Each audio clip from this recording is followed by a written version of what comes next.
Are you guys familiar with Johari window? Hindi pa narinig ever? Okay. So we talked about yesterday about being or the self-awareness part. Okay. Now this Johari window is going to help us better understand ourselves. Okay. Question: how well do you know yourself? Let's put a number to that. 50%, 75%, 80%, 100%. How well do you know yourself? I'd Self-assessment. give I'd give myself an 80. 80. Okay, good. How about you, Charmaine? Hmm. I'm also going to say 80%. 80%. Okay, sige. There's nothing wrong with that because that is your self-assessment. Technically speaking, though, okay, and if you're going to use the Johari window theory, you only know yourself 50%. Okay, why? If you look at the grid or the quadrants here, there is the known to self and the known to others. Right? Doon pa lang sa terminology, automatic 50% na agad ang knowing yourself na. Okay. There's four categories. Let's talk about the first one, which is the arena. Okay. Arena is like, Araneta, everybody's there, everybody knows you. Right? So it's known to you and also known to other people. So ano yung mga aspects nyo, characteristics nyo, ano yung mga events sa buhay nyo na you know and everybody knows as well. So that's the 25%. The next one is known to self, pero hindi naman known sa ibang tao. Meaning, this is the deepest, darkest secret that you guys have. Okay? Ito yung mga bagay na hindi nila alam, pero it exists pala. Okay? So, yan yung 50% ninyo. That's the 50%. The next 50% is the not known to self, pero alam ng ibang tao. Posible ba yon? That you don't know it, but other people know. Possible? How? How is it possible? Ano tong mga aspects na to na hindi mo pala alam pero alam ng ibang tao? How about Charmaine? What do you think? Siguro po, there are things that we're not aware, like sometimes if we're talking to someone, we're not aware that there are actions that we do or mannerism, something like that, that Okay. others can observe that we don't know or we're not aware of. Agree. Agree. Okay, so that's one of many. Okay? So one is yung mga mannerism na posibleng hindi nyo pa alam. Posible din naman na alam nyo na. So there will always be times na parang, ay, meron pala akong, may ganun pala yung kamay ko pag nagtuturo ako. Na lumabas yan sa isang survey ng isang trainee ko. So that's something that you don't know, but everybody is seeing it. So now that you know those kinds of things, sa tingin nyo, blind spot pa ba siya? Saan na siya mapupunta ngayon? Nabanggit na sa'yo, alam mo na, alam na rin ng ibang tao. Saan na siya pupunta ngayon na category? Open self. Okay, so mapupunta na siya sa arena. Okay, good. Now, there's another example of a blind spot wherein, minsan kasi, yung mga extreme emotions natin, there are certain body language, certain words that comes out na minsan regardless of the tone, it just comes out. You know, syempre, extreme emotion ngayon eh. Right? And people are trying to understand you based on how you said it, the choice of words. Diba? Minsan, meron mong sasabi sa'yo, sarcastic ka doon. Tapos magugulat ka na lang na, ha? May sinabi lang ako, sarcastic na agad. Yun yung mga blind spots natin. There are also another example na yung mga body language natin na may misinterpret ng ibang tao. Okay? So, kapag yung mga blind spots na yan, nabanggit na sa'yo, it goes to the arena. Kasi known na sa'yo eh, alam mo na. Now, it's up to you now whether you're going to change it or not based on your or the feedback that you receive. Okay? Last part of the Johari window is the unknown self. Ito yung unknown both to you and unknown to other people. Meron ba? Siyempre, hindi natin masasagot. Unknown nga. Kayo naman. Okay? Unknown nga siya. So these are one good example of this is halimbawa is example na lang personally sa akin ano. Nung huli, never kasi kami binabaha dito sa village namin. Kung yung house namin hindi inabot. First time inabot nung Ondoy. Okay, that was the biggest so far and the first, 'di ba, sa Philippines. So first time na inabot yung house namin for the last 43 years. First time. Di inabot. Hindi ko akalain mabubuhat yung two-door na refrigerator. Okay, nobody knows that, guys. Nobody, kahit sino siguro, hindi kayang buhatin yon on a normal adrenaline. Pero yung adrenaline rush ko, na nagpanic ako, pagkain talaga, di ba? Lumalabas ang katotohanan, Jean. Alam mo yan? Pagkain talaga. So yung ref talaga yung inuna ko. Ano ba? Wala nakakita. So, na-discover ko lang na kaya ko pala. Now, kung na-discover ko yun, walang nakakita, saan na siya lilipat? Hidden self. Hidden self na magiging secret ko na yun, guys. Okay? Secret kaya walang pwedeng makalam. Pero dahil alam nyo na siya ngayon, lipat siya ngayon sa arena. Okay? Because everybody knows that now. Yan.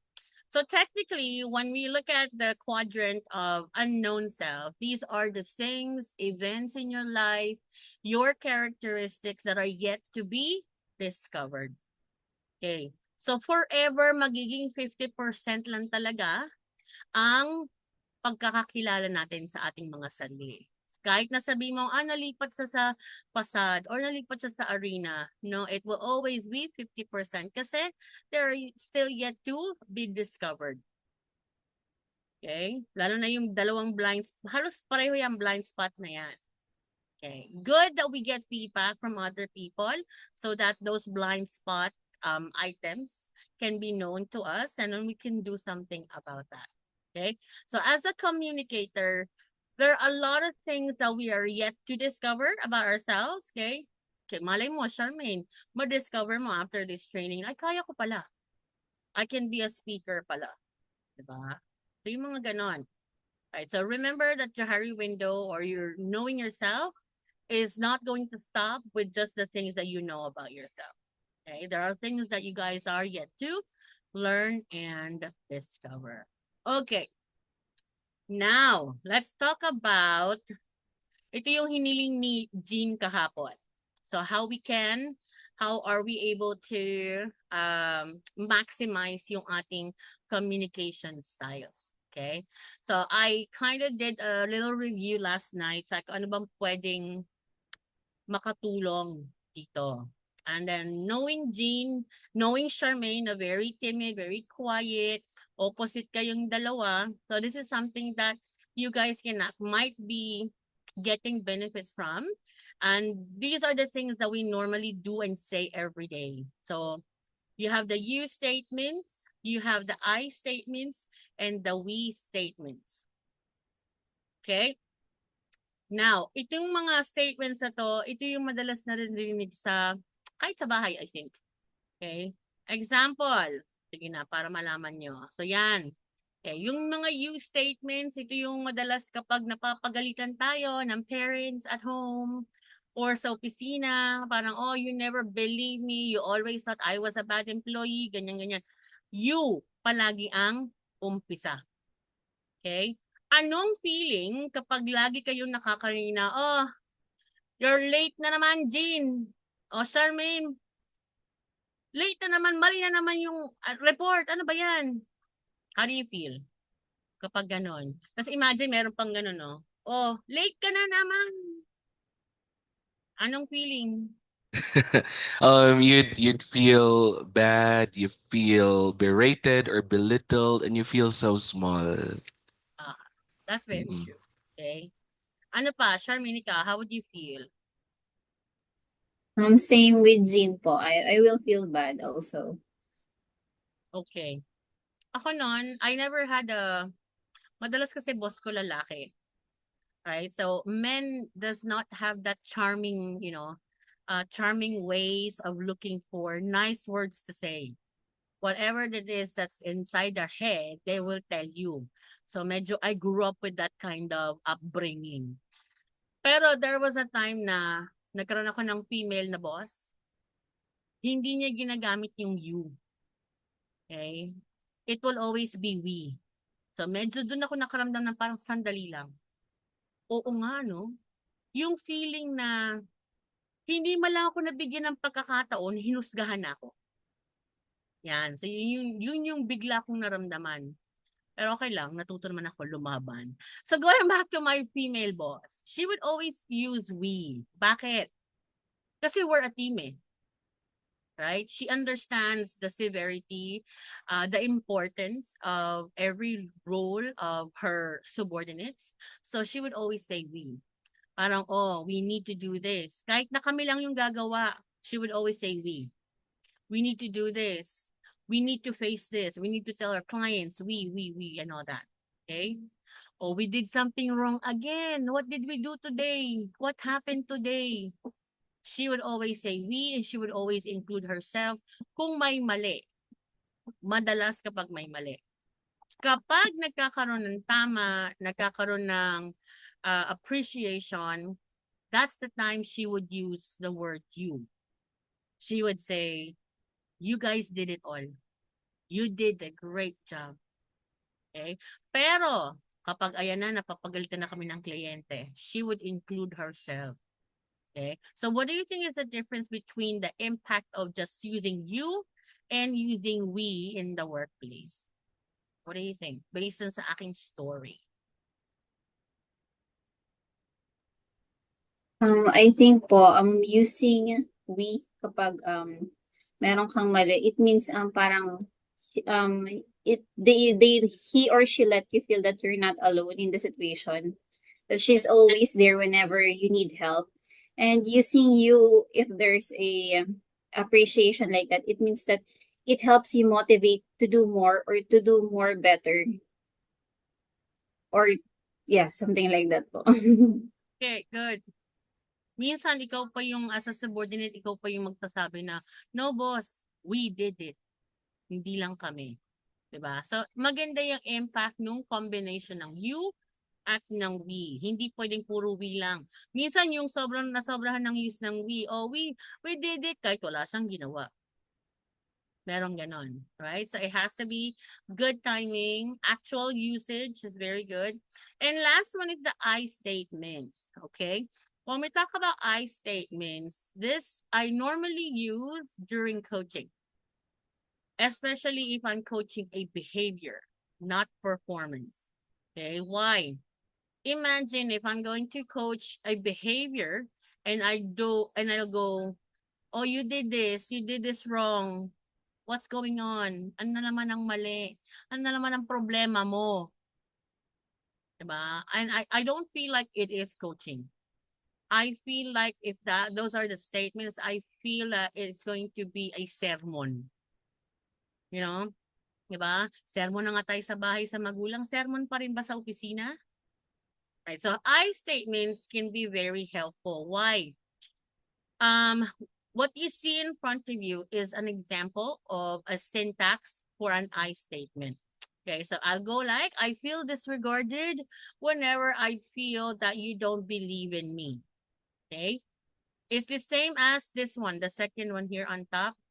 Dun sa you never believe me. I feel disregarded whenever I feel that you don't believe me. I am hurt every time you would say I am not worthy. Versus you always thought I was a bad employee. Okay? And last is I feel disrespected whenever you are late coming to work. Right? These I statements normally uses your feelings. Nobody can question your feelings or your opinion. Feelings mo nga eh. Pwede ba nilang sagutin, totoo, hurt ka? Hindi naman pwedeng ganon. Right? So, I statements are very good at starting up a good conversation. All right, so let's talk about active listening. Okay, now there is actually two more prior to active listening.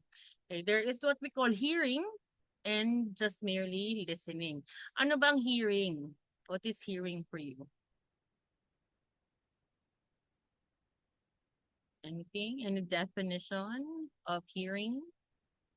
Hearing is when you hear the sounds, but you don't really process them. It doesn't get through the phase of the listening stage. Right, exactly. So parang ano yan? Nasa office ka ba, Jean? Opo, nasa customer care Area department ako ba? ngayon. So baka maingay yung background. Sorry po. Hindi naman, no. Mm. Actually, yun yung gawin natin ng example. Oh, Maingay, yeah. does it bother Mm. you? It does. To be as a trainer, di ba? Kasi may training pad talaga tayo. So wala dito sa kumpanya na to. So kahit saan yung trainer ilalagay siya. So yeah, it does bother me, but I'm getting the hang of it na din naman so far. Okay, it does bother you, but does it mean na you're listening? Parang, ano ba tong Oh yeah, I pinag-uusapan don't. niya? Mm-mm. No Hindi. naman. Na, Okay, so it's mm-mm. just merely hearing pa din, right? Yes. Parang Mm-mm. alam mong maingay sila, pero deadma, parang ganon. Right? Yes. Another example is, let's say, narinig mong may fan. Alam nyo may fan kasi alam nyo yung tunog ng fan. But does it bother you? Hindi. Right? Yeah. Until such time na kapag yung halimbawa yung ingay sa background ni Jean, ay marinig niya na si Jean ay ganito. Yan na. May mga trigger points wherein you are now going to start to listen. Kasi parang meron ka narinig. Sandali, pangalan ko yun ah. Ano yun? Bakit ganon? So may mga questions involved. There's what we call na parang digging deeper. Bakit narinig ko yung pangalan ko? Then now that escalates to from hearing to listening na. Okay? Pag active listening ang ginamit natin or the terminology active listening, anong difference ni active listening kay listening? I think active listening is that you truly understand the spoken messages or Mhm. the received messages, unlike with just hearing and listening. Okay, may understanding involved or the so-called comprehension. Okay, meron ng act of comprehending what's going on. In short, when we are actively listening, meron ng communication na kasama. Meron ng exchange of thoughts, may yung question mo na hindi lang, oh, ba't narinig ko yung pangalan ko? Minsan magtatanong ka lang ng ganon without expecting any answer there, right? Okay. But if you're expecting an answer, then that becomes communication. And then when you ask a question, expecting for an answer, then you are to listen to the answer that you are hoping to get. Parang, wala, G, nabanggit lang namin kasi nga nandiyan ka na sa training. Yon. Okay? Once you start a conversation and it involves conversation, okay, active listening should always be present. Okay? If it's present, then there is what we call active listening na. Okay? Pag active listening naman ang skills, hindi kasi lahat ng tao merong ganun eh. Yung simpleng, sige, kamusta na? Minsan na-deviate tayo. Pag nagtanong ka, hindi mo na sorry, ano yung sagot? Ano yun? Minsan naman, mapapaisip ka, nagtanong ka, may sumagot. Mapapaisip ka, teka lang, parang mali ata yung tanong ko sa sagot mo. Hindi na nagmamatch. Big sabihin, you were actively listening. Okay? Now, when we talk about actively listening, merong mga ineffective ways of listening tayo na tinatawag. Okay? I'll share some. Ulit, I will not give you tips. You guys will come up with tips later on after this. Okay? So the first ineffective way of listening is the evaluative listening. Ano tong evaluative listening na to? This is when a listener tends to evaluate the speaker or what the speaker is saying rather than just listening. Self-protecting listening, this has something to do with mental health. May mga tao na parang if they hear something or if they're listening to a speaker and then they get a certain trigger na parang masasaktan ako sasabihin nito. or tatamaan ako sa sasabihin nito, nag-automatic shutdown siya, hindi na siya nakikinig bigla. Okay, that's why it's called self-protecting. You protect yourself from getting hurt from the things that you guys are going to hear. So that's self-protective listening. Tendency, when you shut down, wala na. Hindi ka na nakikinig. Okay? Assumptive listening. Ano yung mga assumptive listening? Nagkukwento pa lang, nasa introduction pa lang, meron ka ng, oh yeah, I know that. I already know that. Ganito yung sunod niyan. Okay? Para ka nanonood ng movie, ina-anticipate mo na yung ending. Yan. So those are our assumptive listening. Affirmative listening on the other hand, ito yung mga tao na oo lang ng oo. Okay? Akala mo nakikinig kasi tango. Pag tinanong mo, yes. Pero hindi naman pala na intindihan. Okay? So those are our affirmative listener. Okay. Judgmental listening. So, I had a fair share of this judgmental listening.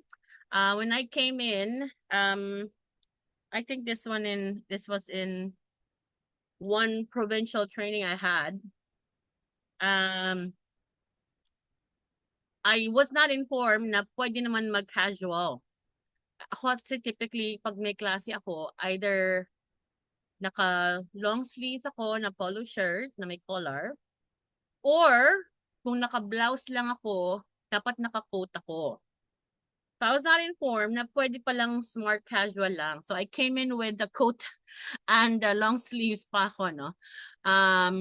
Pagdating ko doon, parang lahat ng tao nagbabaw pa. They were even bowing. So they thought I was one of the daughters of the CEO or the owner. Naloka ako. Ay, ma'am, good morning po. Ma'am, po kayo, ma'am.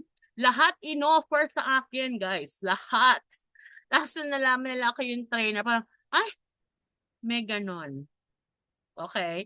Tapos they couldn't really move on na naka-coat ako, buti na lang naka-long sleeves ako. So medyo tinanggal ko na lang yung coat ko para medyo maging subtle yung environment namin. Kasi parang off na off sila na naka-coat ako. Apparently, wala palang nagsusuot sa kanila ng ganon sa opisina. Kasi very casual yung office nila eh. Okay, may mga pumapasok na naka-shorts, na naka-torn jeans. So imagine, naka-coat ako. So talagang extra level yun sa kanila. Nahusgahan ako ng D-Aura. So nung nagdi-discuss na ako, parang hindi pa rin sila makamove on. Yung tingin nila sa akin mula ulo hanggang paa pa din. Ang hirap tuloy. So tinanggal ko na yung jacket ko. Yung coat ko. Ayan. Authoritative listening. Similar to the rest. Judgmental, evaluative, assumptive. Pagdating sa authoritative, people just tend to listen to those people na they think are credible. Okay? Kaya as a trainer, very important that you create your credibility sa introduction pa lang. Okay? Regardless kung anong suot mo, o anong postura mo, anong itsura mo. Pero once you start describing your experience, you introduce yourself that you are credible enough regardless of what I'm wearing, people will start to listen to you. Okay? O diba normal sa Pinoy, pag halimbawa ikaw ER, no? May dinala kang tao sa ER. Sino kakausapin mo una? Yung nakaupo doon na naka-duster? Siyempre hindi, di ba? Hanapin mo yung mga naka-uniforme. Either nurse or a doctor. Same goes when you're listening. You look at somebody na, wait lang, credible ba to? I'm talking about leadership, pero tingnan mo naman ang itsura mo and how you talk, how you communicate. Same goes when you're with your clientele. Okay? Lalo na mga clients natin, very judgmental ang mga clients. So you have to be able to really prove yourself so that people will start to listen to you. Okay? You start off with yourself. Walang client na makikinig sa'yo if you sound like, sir, good morning po. Ako po si Iris, ako po yung mag-a-attend po sa inyo today. Kahit ako, lapitan mo ko ng ganyan, tas ganyan ang approach mo sa akin, not that I wouldn't trust you, but I will have my doubts. Okay, ano yung mga doubts? That you can actually assist me. Okay? Knowing na ako isang coach. So, iisipin ko, counselor ka. Kasi napaka-timid mo, napaka-charming mo. Kakainin kita ng buhay, darling. Ganun yung perception ko. I would probably look for somebody who has a strong image compared to me. Parang alam ko yung sasabayan ako. Kasi nga, authoritative listener ka. You only listen to the people that you think can actually attend to your needs. So, yun yung authoritative listening. Ineffective kasi kawawa naman. Malay mo naman, merong kayang gawin yung tao. Okay? Lastly, defensive listening. It normally happens kapag tayo ay may mga emotional moments sa buhay natin, no? It happened to me so many times na kapag ako nasa emotional state, let's say nakipag-break up and all, tapos meron akong certain training na dapat kong attendan or I have to sit in one of my trainers session.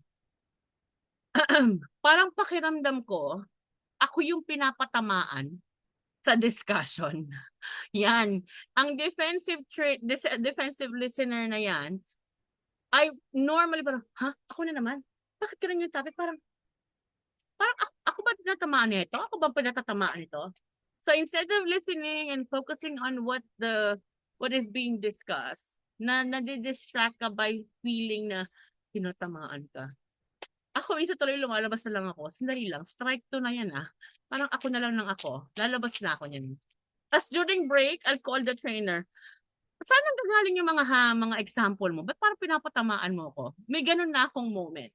Okay, so I'm sure everybody has gone through those kinds of moments. Now, these types of listening is very ineffective. Gaya niyan, nag-walk out ako. Hindi na ako tuloy nakapag-evaluate ng trainer ko. Hindi na ako nakapagpakinig. Hindi na ako nakapag-fill out ng evaluation form. Okay, so it becomes ineffective.